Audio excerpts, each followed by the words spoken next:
Oke, teman-teman, hari ini kita akan jadi dokter keuangan. Yup, kita bakal melakukan semacam pemeriksaan kesehatan atau financial check-up buat sebuah perusahaan.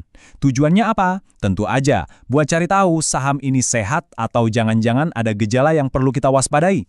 Nah, pertanyaannya kan, gimana sih cara kita mendiagnosis kesehatan sebuah saham? Alat-alatnya apa aja? Tenang, dalam beberapa menit ke depan kita akan bedah prosesnya bareng-bareng, langkah demi langkah, supaya kamu bisa mulai berpikir persis seperti seorang analis. Oke, kita langsung praktek aja ya. Pasien kita hari ini adalah PT Sinar Terang Mandiri Tbk, kode sahamnya MIND. Dan rekam medis yang akan kita pakai adalah laporan tahunan mereka untuk tahun 2025. Udah siap buat mulai membedah? Yuk kita mulai. Nah, sama kayak dokter, kalau mau periksa pasien, yang pertama dicek apa? Tanda-tanda vitalnya kan? Di dunia keuangan itu artinya kita lihat dulu fondasi perusahaannya. Jadi, kita masuk ke bagian pertama, cek kekuatan aset. Alat pertama kita namanya laporan posisi keuangan. Anggap aja nih kayak hasil foto ronsen perusahaan. Isinya apa? Isinya itu semua kekayaan yang perusahaan punya, kita sebut aset, dan semua utang-utangnya yang kita sebut liabilitas di satu waktu tertentu. Ini dasar dari semuanya ya. Nah, coba lihat deh. Ini cuplikan langsung dari laporannya MIND. Di akhir 2025, total aset mereka itu mencapai 2,07 triliun rupiah. Wow! Angka segini itu adalah nilai gabungan dari semua yang mereka miliki, yang mulai dari uang kas, mesin produksi, sampai gedung kantornya. Tapi, yang lebih penting dari sekedar angkanya itu sendiri adalah pertumbuhannya. Aset MIND ini tumbuh 29% cuma dalam setahun. Artinya apa? Ini sinyal bagus, nunjukin kalau perusahaan ini lagi aktif berekspansi, lagi beli banyak sumber daya baru buat gedein bisnisnya. Oke, asetnya gede dan tumbuh. Pertanyaan selanjutnya, duitnya dari mana? Nah, di sini kita bisa lihat struktur modalnya. Di tahun 2025, MIND ini dibiayai oleh utang sebesar 1,14 triliun dan modal dari pemilik sekitar 935 miliar. Artinya mayoritas asetnya itu dibiayai dari utang. Ini bukan berarti jelek loh ya, tapi ini adalah sesuatu yang harus kita pantau ketat. Terlalu banyak utang bisa jadi risiko. Sip, fondasinya kelihatan kuat.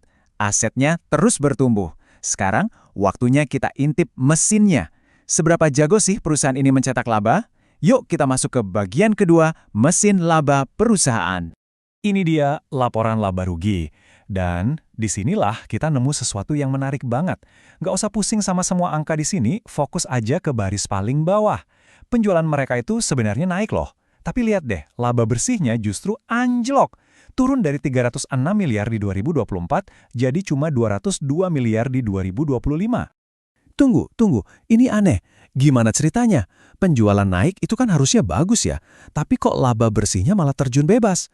Nah, ini nih, ini adalah pertanyaan super penting yang harus bisa dijawab oleh seorang investor. Ada apa di dalam mesin perusahaan ini? Dan ini dia jawabannya. Ternyata biang keroknya ada di sini. Walaupun penjualan naik, ongkos untuk dapetin penjualan itu, atau yang disebut beban pokok penjualan, naiknya lebih kenceng. Coba kita lihat, beban bahan bakar bengkak, biaya depresiasi atau penyusutan aset juga naik, upah dan biaya perbaikan juga sama.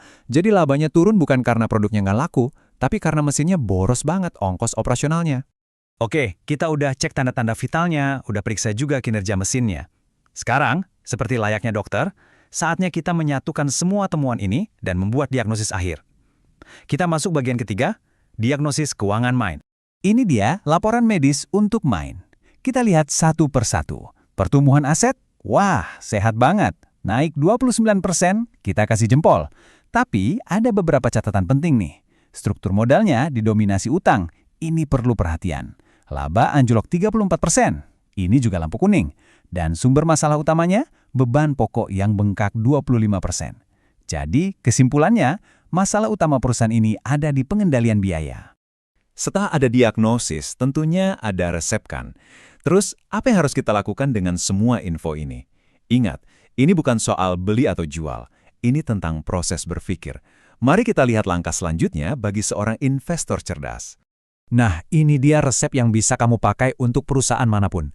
Pertama, temukan angka-angka vitalnya, aset, utang, laba, dan beban. Kedua, dan ini adalah langkah yang paling penting, selalu tanyakan kenapa. Kenapa labanya turun? Kenapa bebannya naik? Gali terus.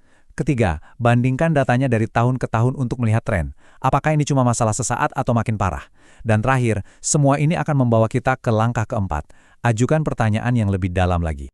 Jadi, saya nggak akan kasih kesimpulan apakah Mind ini investasi bagus atau bukan. Bukan itu tujuannya. Tujuan kita di sini adalah membekali kamu dengan cara berpikir yang benar.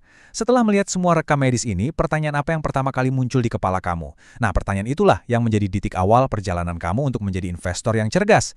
Selamat menganalisis.